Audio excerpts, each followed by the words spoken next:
بیا شاک ادریس خان تازه او کیسه ورته کوم که څه یو وخت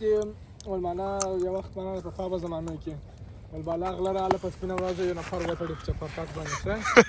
ښه ښه ګدر وتر بالا روان کړی دی په بازار کې روان کړی بعد نه علي خلکو چې خلاص مې کړي چې خلاص اغله چې هغه ته موږ غله ته خدای را جوړ کړي معنا دی د به دا ټول معنا دا غلی معنا دی یو نه دی نه جوړ دی موږ اخرست په چپرکټ په تړل یو نه دی هغه یا خلکو د سامي مو یاد او یا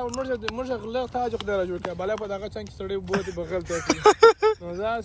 دا د پخوا زمانه غله وه وای څنګه ساده بالکل بس بیا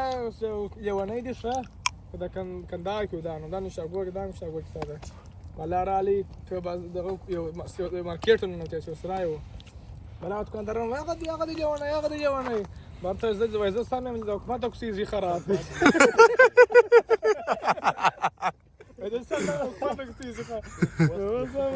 د واجه سیاره ادریس خان بیا شاک ستا غمینه ادریس ستا د غم به څه کوو بیا شاکه دا د یاران ناستې معنا دا منظره به داسې ښکاره کړم